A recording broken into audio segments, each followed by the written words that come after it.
Boys, welcome back to another video, and today we are going to be doing our very first squad builder and custom tactics video of the year. I just want to say now, the custom tactics are still in progress, still messing about with them, so I'm using these right now, but they're definitely open to change. So, we start out in the 4-5-1. I don't stay in this formation, just what we start out in. And in goal, we are going with Edison. Honestly, I don't know what to say about him. Goalkeepers this year don't seem particularly good anyway, so it doesn't really matter who you've got in goal. So my advice would be don't spend a ton of money on a goalkeeper because it doesn't really make that much of a difference. But I mean, Edison's doing okay, I guess, as good as anyone else would. Then over to right back, we have João Cancelo. Really like this card, 22,000 coins paid. I did pack him as well, but I sold that one. The only problem with him I'm noticing is he is getting a little bit out strength. As you can see there, he has only got 60 strength. But he's more than quick enough, especially with an anchor card on him. So no complaints, but as wingers start to get better, Cancelo might have to be phased out of the team just due to his strength. Then on to centre-back, and I think the first one we put in is Joe Gomez. We also did pack this guy as well, but I did sell the one that I packed because I wasn't planning on keeping him. But bought him back, and yeah, this card is a joke. He costs like 80,000, 90,000 coins, 82 pace, and then we've put a shadow card on him as well because we're scumbags, and he now has over 90 pace, and yeah, really, really solid card, and I'm scared of when people start linking him with Van Dijk because that is going to just make my life a misery. So, on to the second centre-back, and we are currently using Ake. Only 79 rated, but is a decent little centre-back. Paid 10k for him. That was his price range. I think they've changed that now. I think they've changed it because he was extinct. I had to snipe this one. But yeah, very decent little card. We've put a shadow on him as well, so he's got over 80 pace. And yeah, not much to say. Just one of your standard sweaty Premier League centre-backs. Over to left-back, and we have got Jordi Alba in first. This card is he's a bit like Cancelo, to be honest. More than quick enough, for sure. But then again, his strength is only 61. He's been outstrengthed a couple of times. And unlike Cancelo, this man is tiny. He's only 5'7", so I'm not really that fond of Jordi Alba. But he was needed for chemistry. I could use a different left-back for chemistry, and you'll see who soon. Then, in at the central midfield slot, we do go with Gini Wijnaldum. Now, this card is insane. He's currently extinct, I think. I do check. Compare price. Yeah, he is extinct. And originally, he was capped at 40k.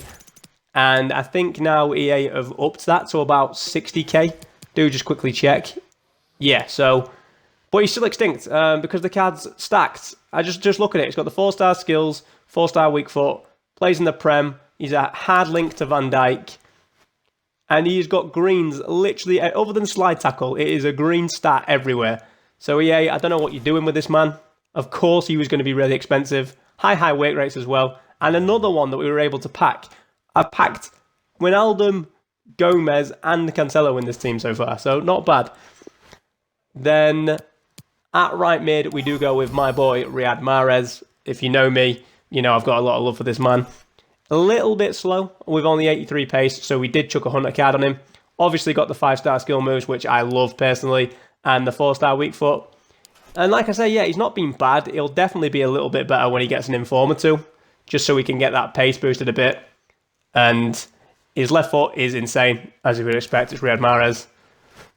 And I've noticed that finesse shots are a little bit OP, so edge of the box finesse shots with him working really well.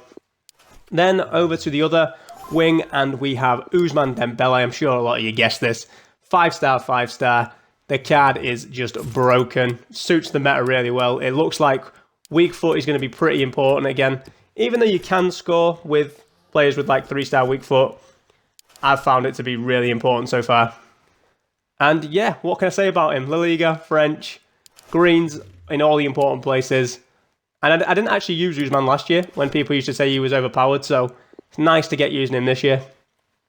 On to the first cam slot, and we do in fact have Paulo Dybala, 125,000 coins paid. I do like this card. 4-star skill moves, 3-star weak foot, and like I mentioned before about weak foot, he has been able to score on his right, just not as consistently as Ousmane Dembele. But this card, dribbling, is really nice. Again, it's a player that suits the meta. Really small, really high dribbling stats, agility and stuff. And yeah, just suits the game to the ground. Really enjoying using him. Into the other cam slot. Now, this guy doesn't play cam. You'll see again when we change it up. But it is Adrien Rabiot. Really well-balanced card. 6'4". Only 3-star, 3-star though, which isn't great. But I've noticed EA have done a lot of central midfield players like that this year. Just a lot of 3-star, 3-star. But we paid 2,700 coins for him. And look what he's already contributed. It's insane, honestly. But truthfully, Rabiot is here for chemistry because we are linking him into someone I'm sure you've all heard of before. So at striker, we have Cristiano Ronaldo. Now, if you're new to the channel, you might think I've paid to win this. I didn't. I finished second in the world on squad battles, and in our very first 125k pack of the year, we were able to pull him. What needs to be said? 6'2", 5-star, 4-star, high-low work weights. Look at his stats. A card like this in the early game is unfair because every single team I'm coming up against, whether it's squad battles or online, he is just by far the best player on the pitch. Greens everywhere. We did throw an engine chemistry style on him just to boost that balance by 10 because it's the only stat on his card that doesn't look particularly good. So we've done that. And yeah, this is the team. Really enjoying it so far.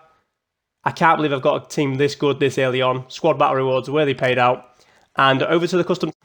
So here we are on the custom tactics. And like I said, these are definitely going to change probably at some point because these are very early tactics and I'm still figuring out the game. So on the 4-5-1, we don't play in it at all. So I have changed absolutely nothing. Then over to our defensive tactics. We start off by changing the formation to a 4-3-1 variation 2. This is more for FUT Champs, really. Even though FUT Champs isn't a thing yet, I've kind of got this prepared for it. I don't know why Dybala is at central midfield, so let's change that. We have Wijnaldum and Rabiot dropping back into the CDM slots, and Dembele and Mahrez out wide, obviously. Again, these are very defensive, so if you want to copy all the bars, feel free to pause the video and do so. Defensive style on drop back and the offensive style on possession. That's because really, whether I'm being dominated or I'm on top of the game, I like to have control of the ball if possible. We have Ronaldo to get in behind, Dembele and Mahrez to cut inside, but also to come back on defence because we don't want to leave any holes. We really want to try and pack out the defence. We have the defensive position on cover centre. Again, they don't need to cover the wings because hopefully Mahrez and Dembele will drop back. And we've also got Rabiot and Wijnaldum to cut passing lanes as well. Want to try and get that ball back. And other than that, that is all we need. We don't need to set Jordi Alba and Cancelo to stay back while attacking because hopefully the wingers coming back will stop them from doing that. So, over to the attacking tactics. Now, these are the tactics I try and use every game. And to be honest, they're a bit too attacking. We're currently in a 4-3-3-4. A defensive style is pressure on a heavy touch. So when they take a touch that's a bit too heavy, we try and pounce on them and get the ball back. And again, offensive style on possession because I like to try and keep hold of the ball. And if you want to copy the bars, pause the video and copy the bars. So I don't know if I mentioned this, but we do change to a 4-3-3-4. Ronaldo once again on getting behind. Dembele and Mahrez to cut inside, but this time not to come back on defence because these are our attacking tactics. Then we have Dybala to stay on the edge of the box for crosses. The thinking behind that is if I whip it in, I want Ronaldo to be the only one in the box to try and get on it. And if it ends up falling to the edge of the box, Dybala is there to put it away.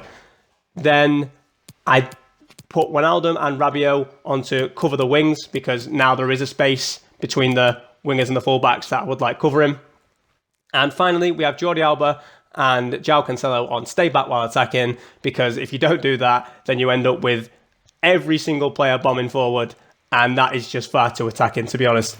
And I also do have a really attacking set up for ultra attacking, but that is just, I haven't even used it yet because it just is far too aggressive. That's basically for when you're 2-1 down in FUT Champs and you really need a late goal. So yeah, that is going to do it from me, boys. Thank you so much for watching the video. I hope you enjoyed this. I hope it helped some of you out. These are mainly my squad battles tactics, although I do plan on using them in Champs as well. And yeah, I will see you boys again in the next one. Cheers, boys.